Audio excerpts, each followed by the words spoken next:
Good evening and welcome. Tonight we're going to be reading some articles out of History Magazine. Now, my channel members are the ones who get to pick the articles each month. This month, I'll explain in a second anyway. Let me first suggest that if you want to choose articles for the next History Magazine video, you can click the join button down there, or if you're on mobile and it's not displaying, you can click the link that's in my description box, the very first link there. You can become a member, and it's only 99 US cents per month. You get all kinds of little bonuses, not just picking magazine articles, all kinds. So the channel member that inspired this video was Dreadlock Kickboxer, and they had requested the article about Leonardo da Vinci, and I was trying to fit that in with the other articles. It didn't quite fit, and then I realized this week talking about Italy quite a bit, so I pulled some other articles about other Italians. We're going to read about some very famous Italians, and as you can see by the cover here, we're starting with Dante, the author of the Divine Comedy.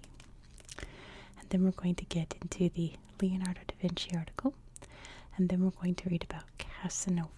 I decided to go in chronological order, so let's dive right in. Let me find the article here. Here we go. Perfect. Dante. It says 700 years of the Inferno. There he is. And normally I'll look at all the pictures and things, but most of the pictures here have to do with the actual book. I'm more concerned about Dante himself.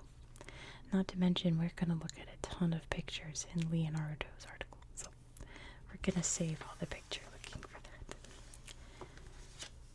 Here's beautiful Florence. Let's see what we have here. My goodness. Okay, we're going to have to be crooked, as usual. Michelangelo placed him in heaven in his last judgment. Sandro Botticelli recreated the circles of hell created by his poetic imagination, and Hieronymus Bosch, William Blake, and Gustave Doré imagined his infernal visions in brilliant works of art.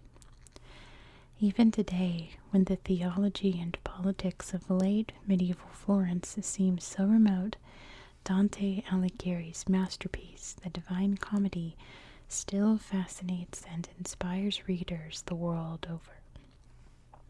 Completed just before Dante died in 1321, it consists of 3 parts: Inferno, Purgatorio, and Paradiso. The Divine Comedy is a long poem recounting the author's journey among the damned in hell, guided by the Roman poet Virgil. Later, he is reunited with his beloved Beatrice, who guides him up to purgatory and then to paradise, where in a moment of ecstasy Dante glimpses God. In naming his life work comedy, Dante employs an understanding of the word that means a narrative with a happy ending, unrelated to humor. Although it recounts an actual physical journey, the Divine Comedy is also an allegory of the soul's progress through sin, or hell, penitence, or purgatory, and redemption, or paradise. The last being the joyful ending promised in the title. Of the 3 sections, however, it is the lot of the souls in the Inferno that has had, by far, the greatest resonance with readers and artists. Peopled with figures from mythology, the Bible, and Dante's own time, its descending circles, reserved for different sins, constitute some of the most vivid and emotionally charged scenes in world literature. Florentine family. Durante Alighieri was born in Florence in May 1265 under the astrological sign of Gemini, a detail he mentions in the Paradiso. He never used his official name Durante, however. According to 14th century chronicler Filippo Villani, he preferred the diminutive Dante. Alighiero di Bilancione, his father, was a businessman and moneylender, and Bella, his mother, a member of the influential Abati family. She died when Dante was a child, and Alighiero married a woman with whom he had already fathered at least one child. Although the poet's parents never appear in his works, Dante mentions in the Paradiso an ancestor, Cacciaguida, said to have been knighted by the 12th century king Conrad III during the Crusades. Compared with many other figures of his time, there is considerable information about Dante available to historians. He offers extensive autobiographical details in his works, and, because of his political activity, which later led to his downfall and forced him into exile, he was a much documented figure during his lifetime. Not all of it is flattering. According to sources, Dante was quick-tempered. It is said, for example, that he would fly into a rage against anyone who spoke ill of his faction, the pro-papal Guelphs. Historical records show that as a young man, Dante had fought for the Guelphs at the 1289 Battle of Campaldino, in which they had defeated their regional enemies known as the Ghibellines.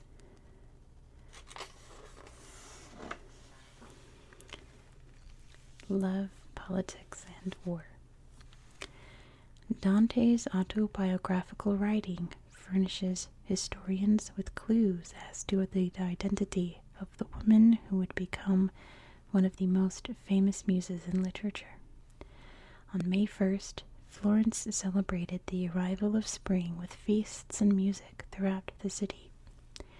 Men and women celebrated separately, but children did not. And so, in 1274, Dante saw Beatrice for the first time at such a party, wearing a subdued and crimson dress. Most scholars agree Beatrice was the daughter of Folco Portinari, a Florentine banker. Dante writes that she was about 8 years old at the time, and he was 9. A second encounter between the two took place near the Arno River in Florence when both were in their late teens. I say that, from that time forward, love quite governed my soul, he would later write in his first work, Vita Nuova, published in 1294. Love and family politics, however, did not necessarily coincide. By 1277, when Dante was about 12, his family arranged a marriage for him with Gemma Donati, the daughter of an influential Florentine family. Beatrice later married a wealthy Florentine banker before dying in her mid-20s in 1290, possibly in childbirth. Her demise seems to have partly inspired the composition of the Vita Nuova in the following years. A blend of lyric poetry with prose commentaries, the Vita Nuova touches on his love for Beatrice and ends with a pledge that I shall yet write concerning her what hath not before been written of anyone. Beatrice was to be Dante's muse in the Divine Comedy, taking over from Virgil as Dante's guide as he ascends through purgatory.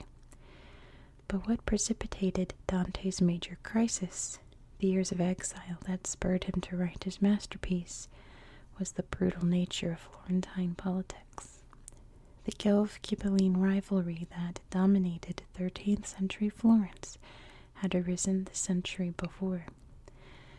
The the pro-papacy Guelphs fought with the Ghibellines, supporters of the Holy Roman Empire, over control of key Italian city-states. Florence was pro-Guelph, but in 1300, when Dante was elected one of the city's 6 governing priors, Florence teetered on civil war. The ruling party had split into the White Guelphs and the Black Guelphs.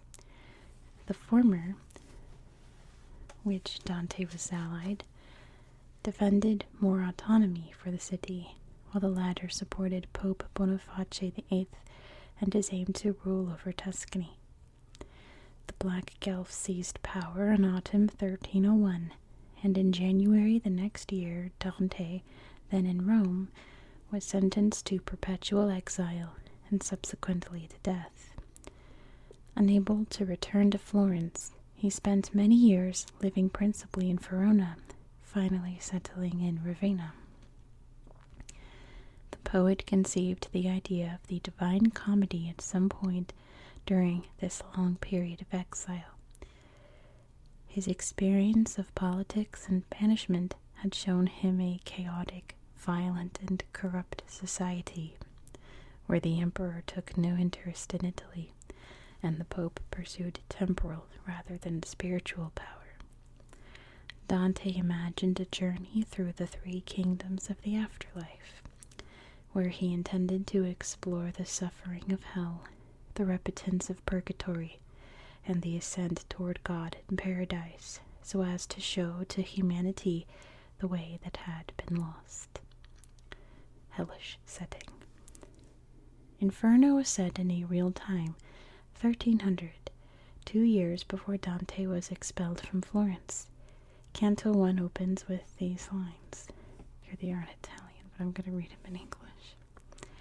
Midway upon the journey of our life, I found myself within a forest dark, for the straightforward pathway had been lost.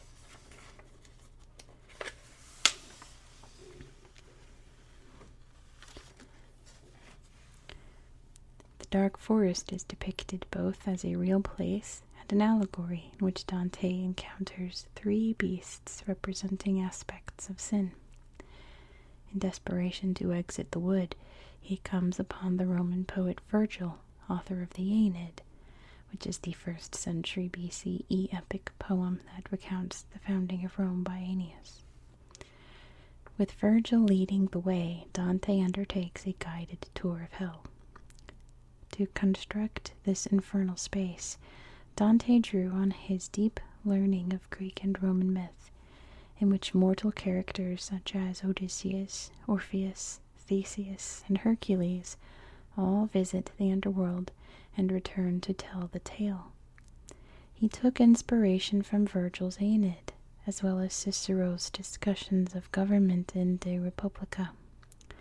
The Bible, of course, is a key influence, especially the book of Revelation and St. Paul's 2nd epistle to the Corinthians. All these texts help build the work's theological framework and poetic style, contributing to the definition of its overall structure and meaning. Dante also introduced important innovations. While many of his predecessors portrayed hell as an indistinct, seething mass of souls, Dante adopted St. Thomas Aquinas' ordering principle of sin. The nature and gravity of the crime designated each soul's place in hell and the appropriate torments to which they are subjected to for all eternity. Geography of the afterlife. Dante's construction of the afterlife follows the cosmology developed by the 2nd century Egyptian astronomer Ptolemy. The entrance to hell is placed in the land-filled northern hemisphere under the city of Jerusalem, while the mountain of purgatory rises in the water-filled southern hemisphere opposite. The second of the otherworldly realms is, in turn, surmounted by the 9 spheres of paradise. Although the structure of Dante's hell bears little resemblance to physical geography, the medieval mind conceived of it as a real place. Barren plains, Caverns, swamps, cliffs, and precipices, tongues of flame, and dead waters give life to landscapes both terrifying and symbolic. The first and highest circle in hell is Limbo, whose residents are there through no fault of their own, so are not punished. Limbo is reserved for the unbaptized and the virtuous pre-Christian pagans such as Virgil himself. Homer, Horace, Ovid, and Lucan.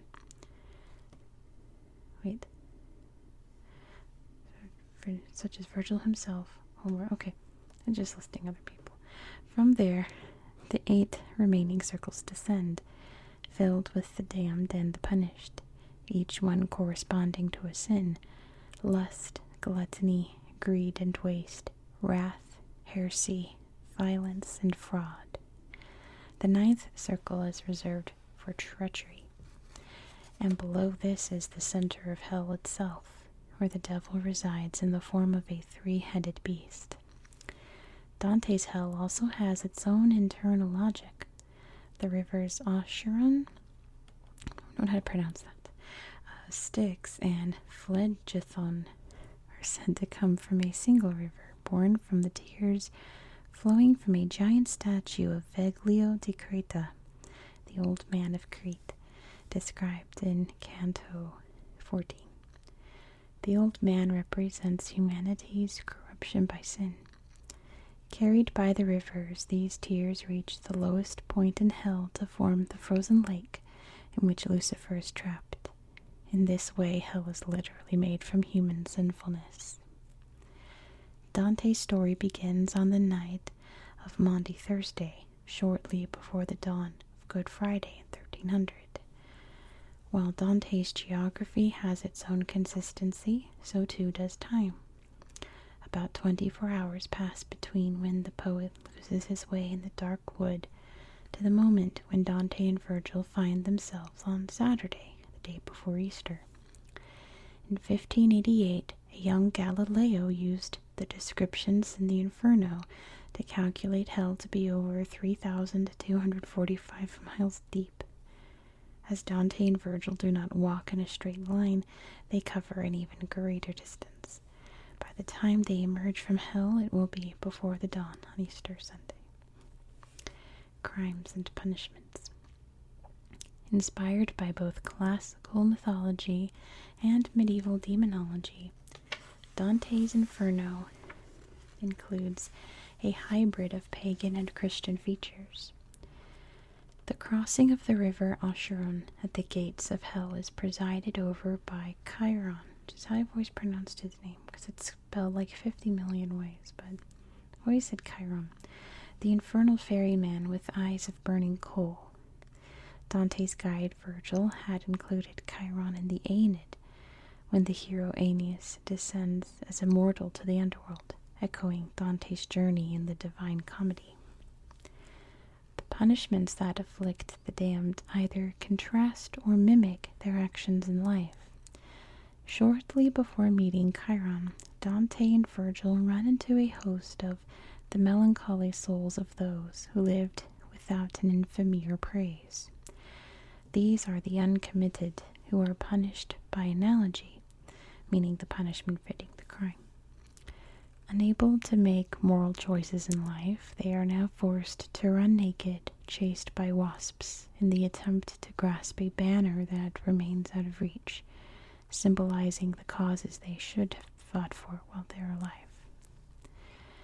The fortune tellers, by contrast, are punished by the opposite. In life, they have thrust their heads too far forward in order to see the future, so in hell they are forced to walk with their heads on backwards. While the shades, or souls, congregate in huge throngs, not all are faceless. Dante presents individuals from his own life, engaging them in often gossipy conversation. Among the slothful in Canto 3, Dante glimpses the shade of him who made through cowardice the great refusal, identifying the figure as Pietro de Moroni, the hermit monk who was elected pope in 1294 with the name Celestine V. After a lifetime spent in passivity, the Pope was a victim of plots that led him to give up the papacy. This choice was probably orchestrated by Cardinal Sitani, who succeeded him as Pope Boniface VIII, and was secretly a supporter of the Black Guelph faction that seized power in Florence in the year 1301, forcing Dante into exile. The second circle is guarded by the snarling Minos. The ancient king of Crete, known for his marked sense of justice, has become a demon charged with judging the sins of the damned and decreeing where they belong in hell. When delivering his sentence, Minos wraps his tail around himself a number of times, corresponding to the circle to which the soul is doomed. Upon leaving Minos, Dante and Virgil come to a dark place ringing with wails of pain, where a host of souls are violently dragged along and knocked about by a stormy blast of hell. These are the lustful, who must now spend eternity buffeted by an endless tempest. Among them are the ancient queens Semiramis, Helen of Troy, Cleopatra, and Dido. Among them Dante noticed two souls, together coming, and who seem so light before the wind. They are Paolo Malatesta and Francesca de Rimini, famous lovers killed by Francesca's jealous husband. Francesca's story of suffering troubles Dante so much that he cries tears of pity before fainting. In the third circle, under an eternal icy rain, is Cerberus, the three-headed dog who guarded Hades in Greek myth. The beast howls at the souls of the gluttonous, mired in mud, before devouring them. A soul named Ciaccio rises from the sludge to introduce himself, and he and Dante discuss the political situation in Florence. As the descent into hell is said in 1300, Ciaccio's words form a prophecy. Following a brief rule by the White Guelphs, the Black faction will triumph thanks to the support of Pope Boniface VIII. The just in the city can be counted on one hand, he says, but no one listens to them.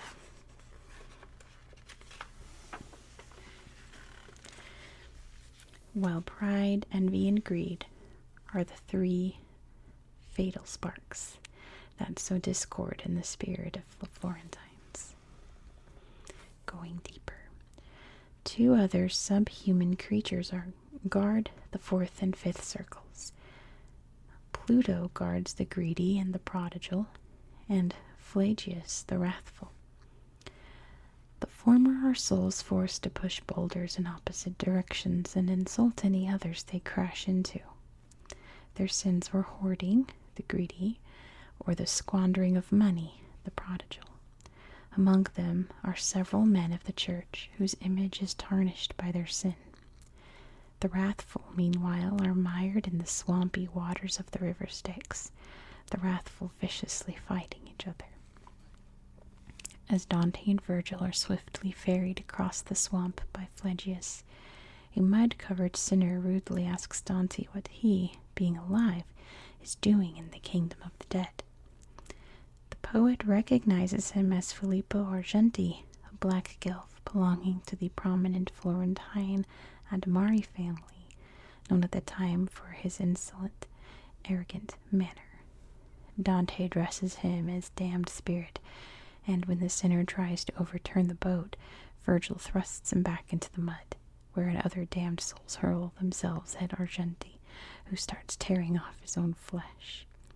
This canto reveals a somewhat vindictive side to the narrative, and has inspired a great deal of commentary by critics and scholars. In the infernal city of Dis, the heretics burn in fiery tombs. The Florentine Farinata degli Uberti, a Ghibelline posthumously tried for heresy, rises from one. Despite being enemies, he and Dante converse politely.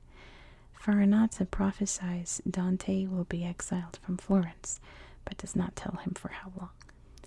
Treachery is punished at the very depths of hell in the ninth circle.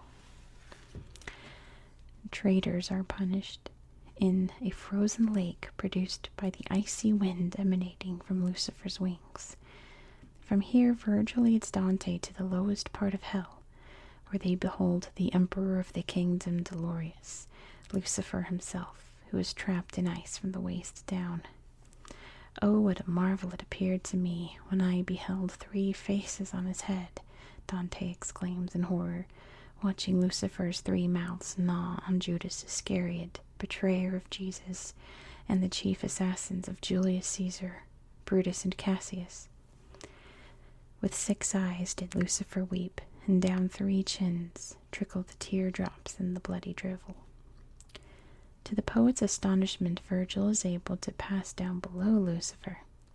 Dante follows, and the pair climb down the devil's legs, where they find a channel to the center of the earth that will lead them out of hell to Mount Purgatory. It is there that Dante will finally be reunited with Beatrice in Purgatorio. Emerging on the other side of the world, Dante's journey through the underworld and the Inferno has come to an end before the dawn on Easter Sunday. Thence we came forth to re-behold the stars. Infinite inspiration. Dante died in Ravenna in 1321 in his mid-50s without ever returning to his beloved Florence. The Divine Comedy found its first major champion in another Florentine writer, Giovanni Boccaccio. The Divine Comedy crowns not just Italian literature, but Western culture as a whole, and its impact on English literature is colossal.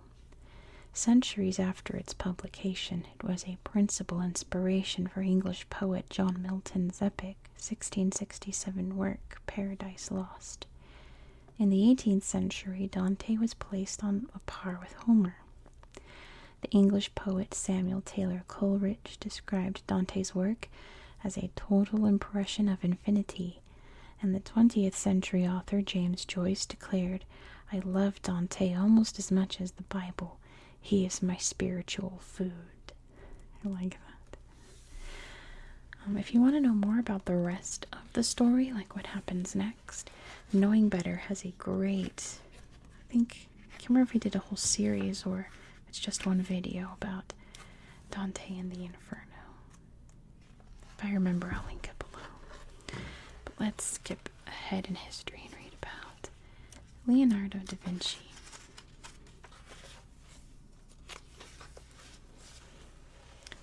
This is about the manuscripts of Leonardo da Vinci. Diaries of a Renaissance Man. Let's move Dante out the way. I can slide this over nice and crooked for you guys. There we go. The achievements of Leonardo da Vinci elevate him to the realm of genius. Gazing upon his creations, such as the Last Supper or the Mona Lisa, it is difficult to imagine the mortal man who created these eternal masterpieces. Reading about his lifelong devotion to medicine, science, and engineering can make him feel even more remote. Connecting to the man behind the genius can feel impossible. Leafing through Leonardo's journals helps bridge the gap. He left behind thousands of loose manuscript pages, a rich trove of writings and sketches. These works reveal not only his brilliance, his scientific thoughts and sublime sketches, but also his ordinary quirks, like his doodles in the margins or his unusual way of writing. The words are mirror written, with the letters back to front and crossing the page from right to left. There have been many theories as to why Leonardo chose to write this way. It may have kept the material hidden from prying eyes, or it may have been a means by which the left-handed Leonardo avoided smudging his copy as he wrote. A window into Leonardo's exceptional mind, the manuscripts contain jottings on mathematics, philosophy, botany, and medicine. His sketches include beautiful flowers, extraordinary inventions, and some of Leonardo's most famous images, such as the Vitruvian Man, from his youth and a craggy-faced old man, perhaps self-portrait created circa 1516. Try to get this last box in here. I'm going to have to go like this. There we go. Career sketches. Leonardo da Vinci's career took him to many different cultural centers in Renaissance Europe. Born in 1452 near the hilltop town of Vinci, Leonardo grew up the illegitimate son of a notary father and a peasant mother. Few details about his early life are known, but his artistic talents could not have gone unnoticed.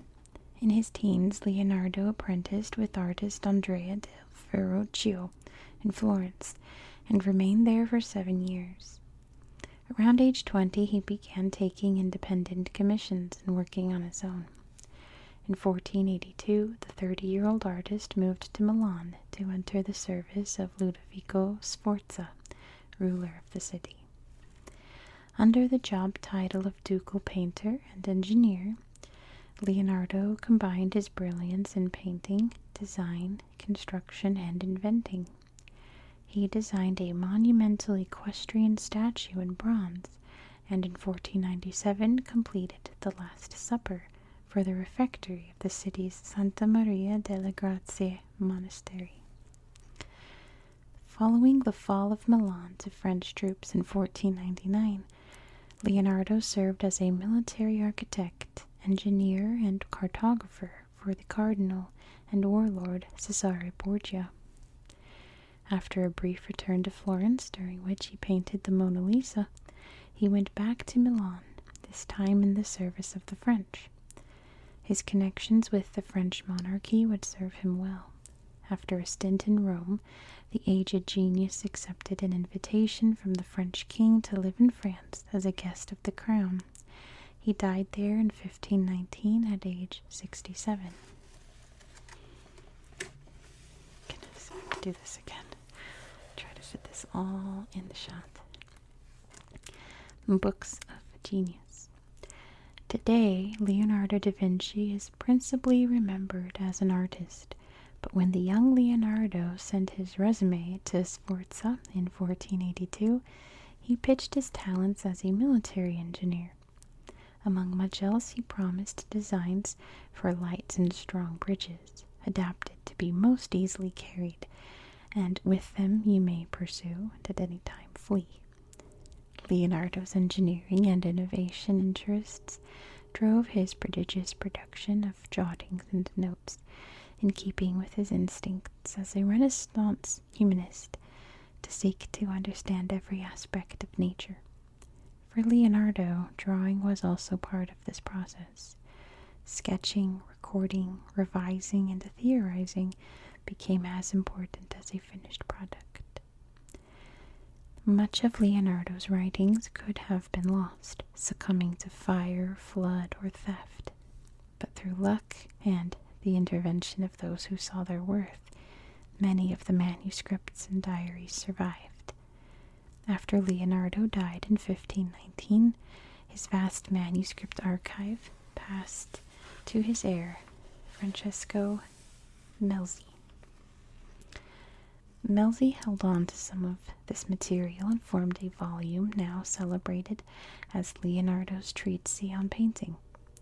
The original manuscript of the treatise, the Codex Urbinus Latinus 1270, now resides in the Vatican Library. Following Melzi's death in the 1570s, the many thousands of loose pages filled with sketches, notes, and jottings were acquired by a Spanish collector, Pompeo Leoni. These manuscripts were dispersed throughout Europe, ending up in Spanish museums or in aristocratic and royal collections in England. A swath of the manuscripts, including the voluminous Codex Atlanticus, were donated by Milanese nobleman Galeazzo Arconati to the Biblioteca Ambrosiana, later to be purloined and taken to France by Napoleon Bonaparte as spoils of war in the late 1700s.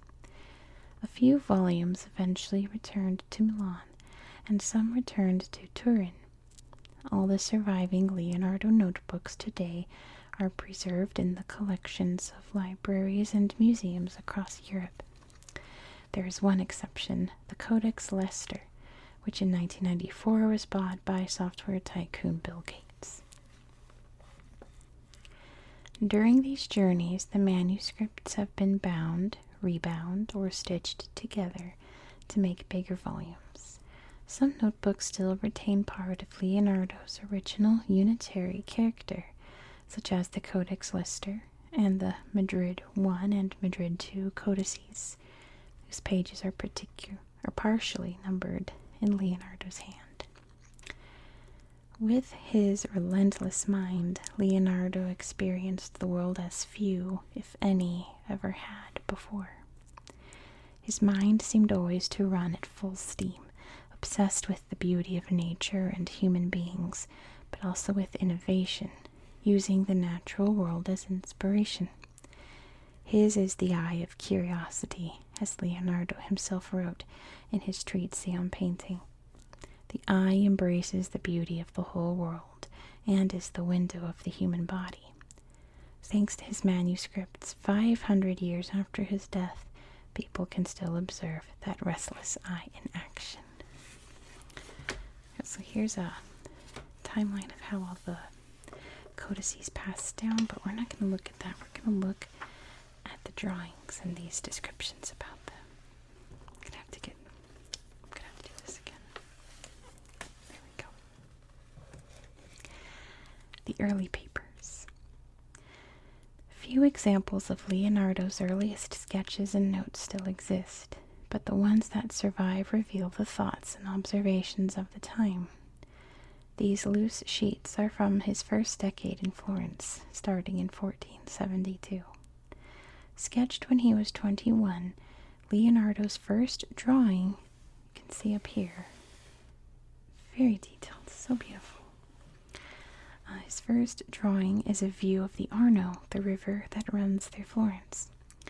Dated August 5th, 1473, the landscape demonstrates his full mastery of perspective.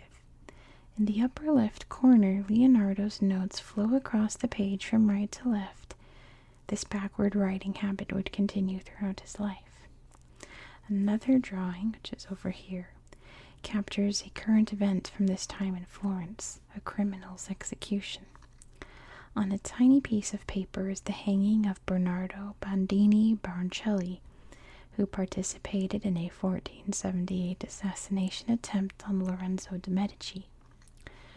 Toward the end of this period in Florence, Leonardo's interest in human anatomy was expressed in perhaps his most iconic drawing, The Vitruvian Man, from 1487 to 1490, somewhere between there. In their desire to relate the human body to the wider workings of the cosmos, humanists like Leonardo seized on the architectural theories of the 1st century BCE Roman writer Vitruvius.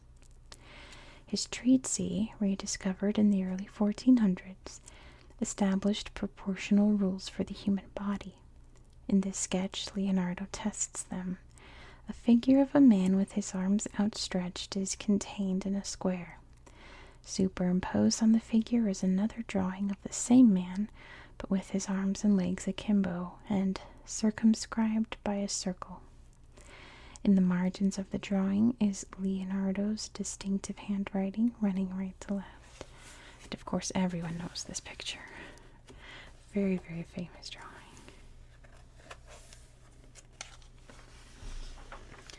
The Paris B Codex. Let's go like this again.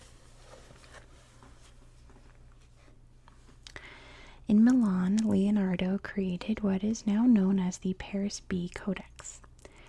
This volume is the oldest of the 12 volumes taken by Napoleon Bonaparte in the late 1700s and deposited in the library of the Institute of France in Paris. Leonardo had a lifelong fascination with flight, inspired by observations of birds. In 1505, he wrote an entire codex on the flight of birds. Scholars estimate that he made 500 sketches and wrote as many as 35,000 words on the subject across his whole career. The Paris-B Codex contains two of Leonardo's most celebrated designs for flying machines. Many of his famous designs were ornithopters, aircraft that fly by flapping their wings like birds and bats. Another early inspiration was likely a sketch by 13th century Italian artist Giotto. In it, Giotto illustrates the Greek myth of the inventor Daedalus and his son Icarus, who don mechanical wings and fly to escape captivity. In addition to the flying machines, the Paris-B manuscript also has entries that embody the wide range of Leonardo's curiosity. A good example is a page combining beautiful sketches of blooming violets alongside practical sketches for soldering lead roofs. You can see here. There's the flowers, there's the roofs. Fascinated by everything, he could engineer inventions that touched the sky, as well as depict precise forms of the most delicate petals. Scholars have noted that the cross-hatching technique on violets, shown here below, was also being developed by Leonardo in his great picture, The Virgin on the Rocks, a work he completed in the mid-1480s. They're really pretty. Virgin on the Rocks is also a beautiful painting. Everyone talks about Mona Lisa, but I think Virgin on the Rocks might be like my favorite of his actual paintings. There's one of his contraptions there. Flying machine. The Codex Atlanticus. Pompeo Leone, the Spanish collector who acquired Leonardo's manuscripts from Francesco Melzi, compiled a vast number of drawings by the Florentine artist. Known as the Codex Atlanticus, it is preserved today in the Biblioteca Ambrosiana of Milan. The codex is enormous and contains more than 1,000 folios. The pages, arranged on an aesthetic rather than thematic basis, reflect Leonardo's many different interests at all stages of his career. They contain geometry and algebra, musical instruments, machines, flying devices, civic engineering projects, such as diverting the course of the Arno River, mechanical plans, urban planning, and anatomical drawings. Of great interest are cryptic notes by Leonardo about his own life. On one folio there is the famous reference to Leonardo's childhood memory of a red bird that flew above his cradle and opened his mouth with its tail. Okay, on folio 196, Leonardo succinctly confirms that he carried out part of his anatomical studies in the hospital of Santa Maria Nuova in Florence, evidently using dissection. Also noteworthy is the enigmatic fragment on folio 429, where he laconically wrote, Il medici mi creorono e destrussono, which means doctors for the Medici created and destroyed me. The question of whether those doing the destroying were doctors or the Medici, who were Florence's rulers, is unresolved, but it likely refers to the latter. The Codex also contains an intriguing list of the books in Leonardo's personal library. They covered subjects from literature and grammar to mathematics and religion, giving a fuller impression of the subjects and writings that filled the great inventor's mind. You can see a big old water wheel here. Very cool.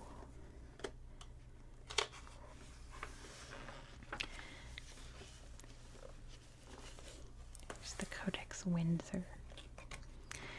The Codex Windsor is a collection of 600 folios, originally bound by Pompeo Leone, but today unbound. A Acquired by King Charles I in 1630, it is held in the Royal Library at Windsor Castle in England. The codex contains the most complete series of Leonardo's anatomical drawings, compiled by Leone from several notebooks. The drawings include studies of human joints, how the muscles, tendons, ligaments, and bones fit and move together. One folio shows a human fetus curled up inside the womb. You can see here. One of history's first such detailed depictions.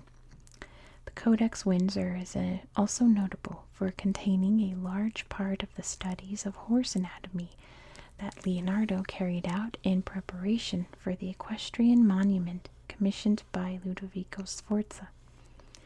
In keeping with his multifaceted interests, Leonardo did not learn about horse anatomy in isolation.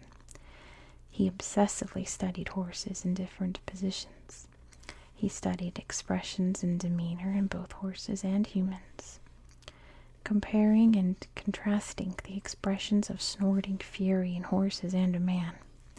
This sheet was drawn as research from Leonardo's 1503 mural depicting the Battle of Anghiari and Milani's victory from the century before. In an observation elsewhere on the defeated in battle, Leonardo had noted the lips arched to show the upper teeth, and the teeth apart as if crying out in lamentation. It is both a study of the extreme emotions of the spirit as well as the mechanics of anatomy. Leonardo demonstrates how the expressions of such feelings can be transmitted by the musculature of the face, structures that he shows in meticulously observed detail. You can see up here, showing a man yelling around the horses. There's lots of joints and ligaments and things on this page. It looks like next is the Codex Arundel. Preserved in the British Library in London, the Codex Arundel is a great compendium of reflections on geometry, the workings of mirrors, and a mechanical organ. On folio 24, Leonardo reproduced his design for a prototype of a diving suit. You can see here. 2 tubes, one for exhaling waste air and the other for inhaling, lead to the surface where they are attached to a float. Never constructed, the suit was likely devised with some military function in mind. Leonardo was in Venice at the time, offering his engineering services to the authorities there. Elsewhere in the Codex, folio 272 contains a striking marginal note. On Wednesday, July 9th, 1504, at 7 o'clock, Sir Piero da Vinci, the notary at Podesta Palace, my father, died. He was 80 years old and left 10 sons and 2 daughters. Scholars have wondered what this laconic note reveals about Leonardo's feelings, and whether a certain indifference is expressed toward his father's passing. Other personal notes that pepper the Codex Arundel elsewhere are more mundane, keeping track of the genius's everyday expenses. I gave Salai 21 braccia of cloth for making shirts on the 20th day of April, 1503. Wow. And here's the Codex Leicester. This small codex, made up of 18 pages folded in 2, contains sketches made by Leonardo between 1508 and 1510. Unlike many of the other codices, this collection has a clear theme, and scholars are confident that it was Leonardo himself who put the drawings together in the surviving volume. It contains stunning drawings of the luminosity of the moon, expressing Leonardo's belief that its surface was made of water that reflected sunlight. Much of the manuscript is dedicated to the study of water, which Leonardo theorizes circulates through the earth like blood in animals and sap in plants. Water rises from the depths of the sea to the summit of the mountains, where it is poured out through springs. Acquired by the future Earl of Leicester in 1717, the Codex Leicester is now in the private collection of Bill Gates. And lastly, we have Scribbles and Doodles. Owing to the high price of paper in the 15th century, Leonardo took advantage of every sheet of paper that came his way, filling each one with annotations on a wide variety of subjects. A good example is a sheet from the Codex Windsor, dated around 1490, when the artist was living in Milan. Leonardo used it for doodling, reflecting whatever occupied his mind at each moment. Many of the studies are exercises in art and drawing. Let me read the descriptions while you look at them. We have a portrait of an old man.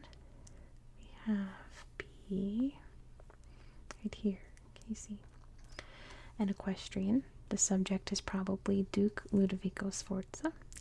And a warrior. D.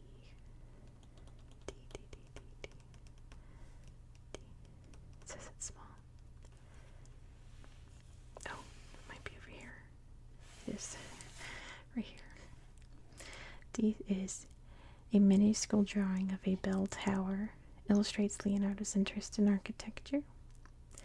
And it says other drawings refer to the natural world. Several depict plants. There's a lily. We have a tree there. And right here, tree branches covered with foliage. Leonardo's interest in geology is reflected in H right here. A small mountain landscape. Okay. And his obsession with water appears in this detailed drawing of two cumulus clouds that seem to rain, lost my place, rain onto a pond. It's pretty. Let's see. Down here. Okay. It says Leonardo the engineer emerges through the drawing of a mechanical prototype, perhaps a press or a foundry, and the apprentice geometrician right here set out to make several diagrams of varying complexity. On one margin, Leonardo included some handwritten notes, like right here. You can't really see. It says one of them is a simple recipe for dyeing your hair dark blonde. That's what this is. Alright. That's enough pictures. Let's head on to our last famous Italian. Let's move that one out the way so we can talk about Casanova's Venice.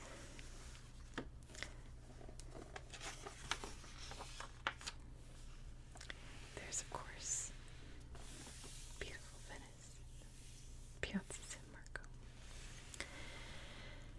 In 1725, a child was born in the Republic of Venice who would grow up to be Casanova, known for his lifelong obsession with the pursuit of pleasure.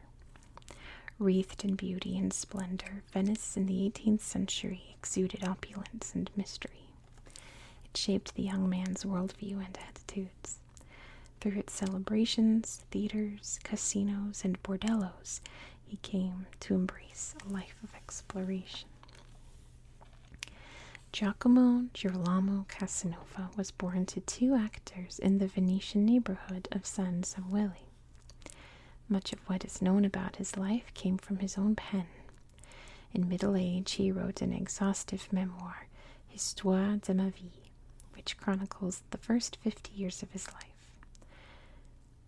His detailed and candid recollections stretch all the way back to his childhood, revealing how the city of his birth shaped his experiences. His father, Gaetano Casanova, hailed originally from Parma before moving to Venice and joining a theater company in the 1720s. The actor fell in love with a talented teenage actress named Zanetta Ferrucci, who was 11 years younger than he. The two married in February 1724. The family home was located behind the San Samuele Theater, and the couple would have 5 more children in the coming years. In the 18th century, an actor's life often meant working abroad. When Casanova's parents toured in other countries, little Giacomo was entrusted to his grandmother, Marzia Ferrucci. The two formed a strong, loving bond, and Marzia would end up mostly raising the young boy as he absorbed the influences of Venice. One of Casanova's earliest reminiscences involves his grandmother taking him to a local witch, or une sorcière, to treat an unyielding series of nosebleeds. His memoirs describe a magic ritual filled with suspense and mystery, as an old woman locks him in an enchanted chest, recites some spells, releases him, and anoints him with ointment. The nosebleeds would stop, he was warned by his grandmother, only if he kept the ritual secret. Witchcraft was forbidden by the Catholic Church, and the healer could have faced persecution for her services. Casanova's father died when the boy was 8, and the following year he was sent away to school in Padua.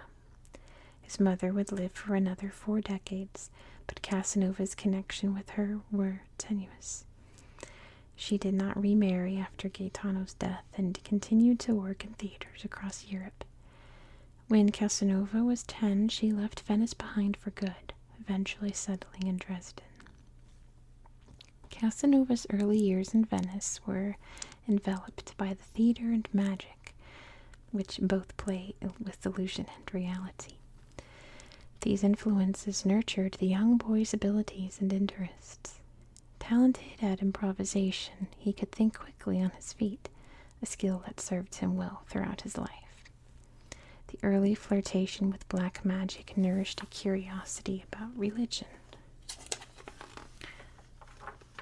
sparking a lifelong exploration of faith and questioning of sacred doctrines, which began with a puzzling career choice for the young man. Aristocrats and commoners. After graduating from university at age 16, Casanova, to the surprise of his neighbors, returned to Venice as a young abbot, where he was assigned to his home parish of San Samuele. Even for someone like him, with little apparent vocation for an ecclesiastical career, a life in the church did offer an opportunity to climb the Venetian social ladder. Having inherited his parents' flair for the dramatic, the young abbot's charismatic and often incomprehensible sermons soon attracted attention. The cassock, together with the classical studies in which he delighted — he was a great admirer of Horace, whose verses he learned by heart — secured Casanova a tentative foothold in Venetian high society. Though of humble origins, he possessed a sharp wit and refined manners. He embodied the paradox of Venice, a society that celebrated its nobility while depending on the labor of the working classes and the commercial initiative of the bourgeoisie. What made Casanova's social advancement possible was that, despite Venice's class-divided society, there was a natural interaction among the orders. In the streets and squares, nobles mingled with the bourgeoisie and members of the church. The Venetian aristocracy had a certain proximity with working people. People tended to eat similar dishes, whatever their social class: macaroni, grilled fish, stewed eels, red mullet, and other seafood. Casanova saw the class barrier as a porous one and waited for his moment to infiltrate and rise through the ranks. Young and restless, Casanova soon gave up being an abbot. He wrote, "My love affair proved fatal to me, because from it sprang 2 other love affairs, which, in their turn, gave birth to a great many others, and caused me finally to renounce the church as a profession." He spent a short time enlisted in the army, but returned to Venice and started to earn his living as a violinist. Talented, charming, and with an irrepressible spirit, he may still have passed unnoticed by history had it not been for what happened on the day he witnessed a red-robed senator having a heart attack in the street. Casanova hurried to the man's aid, helped him home, and stayed at his side, even after doctors and friends had arrived. The patient turned out to be Matteo Bragadin, a politician and member of the most established circle of Venetian nobility. Bragadin recovered and claimed he owed his life to the young man who had come to his aid. Casanova capitalized on this unexpected break and started to draw Bragadin and his circle of friends under his influence. He wrote, "I spoke like a learned physician. I dogmatized. I quoted authors whom I had never read." He performed magic tricks that he'd learned from his grandmother.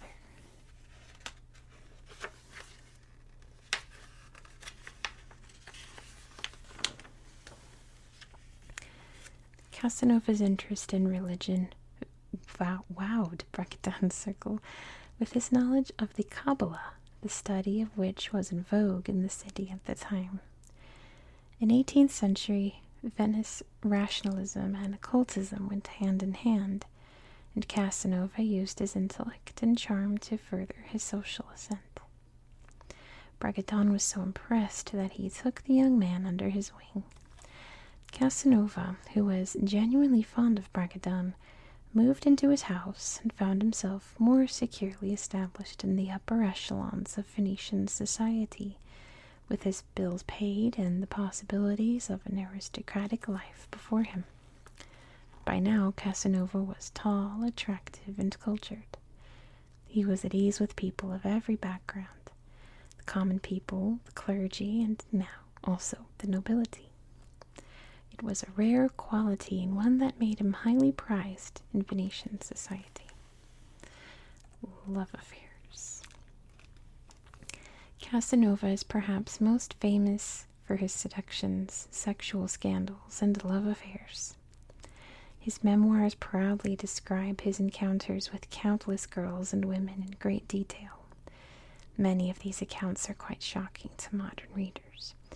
Casanova biographer Leo Desmaroches recently wrote, "His career as a seducer, already notorious in his own time, is often disturbing and sometimes very dark.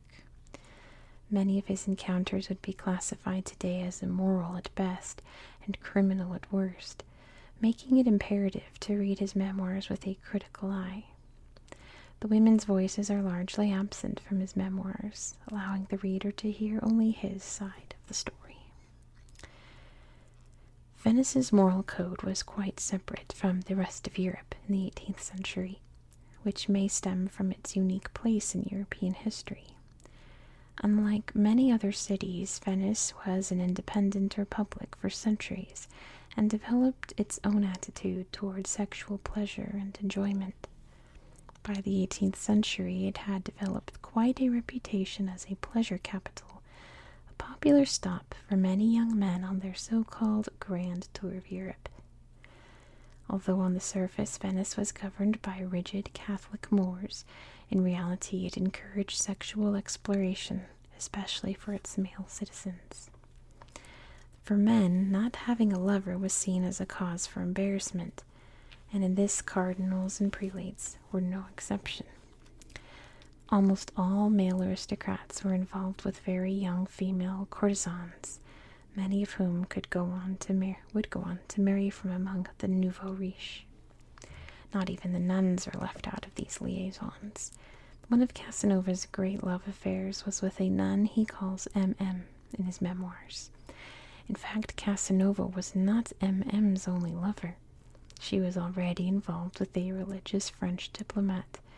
Casanova organized a tryst for the three of them, plus another woman, who was also an ex-lover of Casanova.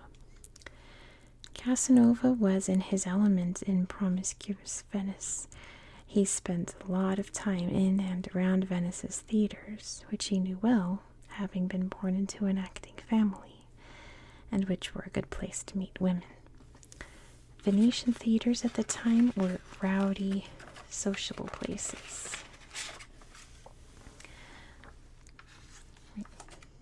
With a hubbub from both aristocrats in their boxes and commoners in the stalls. Casanova would later say of his very young self, "Still very innocent, I felt some disinclination towards women, and I was simple enough to be jealous of even their husbands." That persona was soon overlaid with another that was more confident and predatory, yet retained a lingering sense of class anxiety. As Casanova enjoyed the theaters of Venice in pursuit of sexual liaisons, he found himself pulled between his humble roots and the high society he was now frequenting. He still felt more comfortable with non-aristocratic women, and especially if they were young. 14 to 18-year-olds were of particular interest. Casanova also had a disquieting sense of being kept on the fringes of the circle he moved in, like a jester exploited for his wit, but never fully accepted. He was frustrated at being left out of hierarchy based on birthright, and writes in his memoirs, "Respect the man that defines nobility in a new way, which you cannot understand. With him, nobility is not a series of descents from father to son. He laughs at pedigrees." Carnival and casinos. Carnival, an integral part of life in Venice, was a setting that lent itself to both social mobility and sexual promiscuity. In the 18th century, Carnival began in October and lasted for at least 5 months. Masked revelers filled the streets, giving everyone license to impersonate anyone, a boon for a trickster like Casanova. He writes extensively in his memoirs about the disguises he wore that allowed him to slip anonymously around the city. Among the aristocrats, his costumes made him feel less inadequate. Among the ordinary people, they lent him an air of mystery.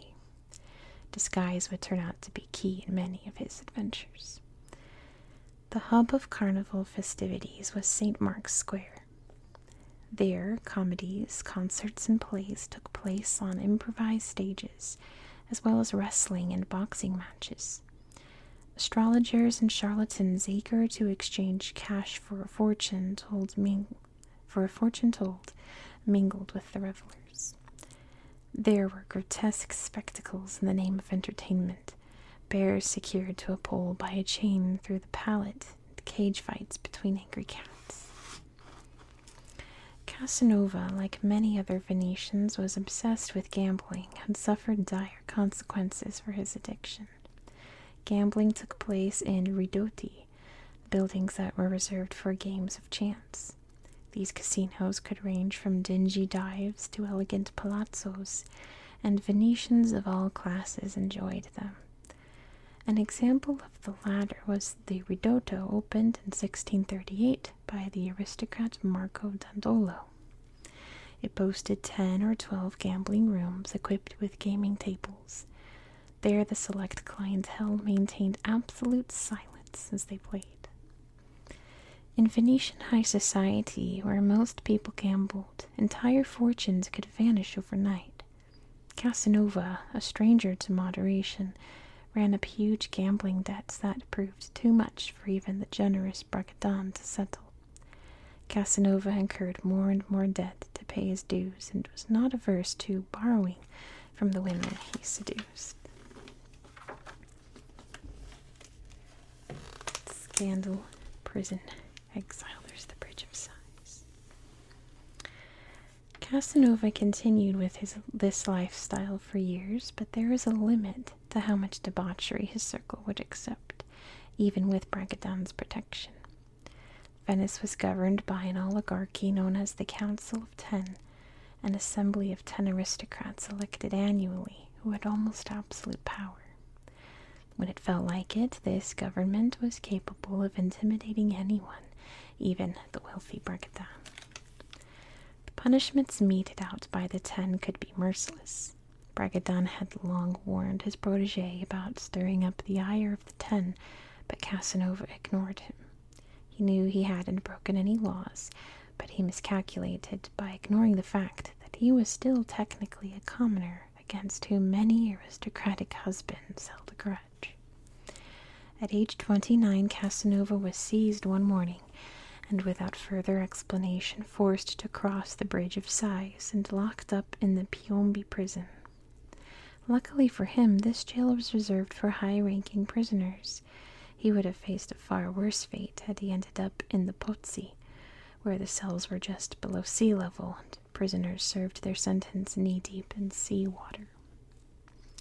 Casanova was not informed of the exact charge against him or told how long he would be held. His case would never be brought to trial. All he knew was that the authorities alleged that when he lost money at play, on which occasion all the faithful are wont to blaspheme, he was never heard to curse the devil. He was also accused of eating meat all year round and of only going to hear fine masses. With no prospect of being released, Casanova made a daring escape that involved drilling through the lead ceiling of his cell, and after some heart-stopping moments, walking free under the unsuspecting gaze of the guards. After the escape, Casanova spent 18 years outside Venice, seducing and deceiving his way across Europe. By the time he was finally able to return home, he was a middle-aged man. Venice had changed, and Casanova missed the wild society events he had experienced in his 20s, the non-stop carnival and balls on the Grand Canal.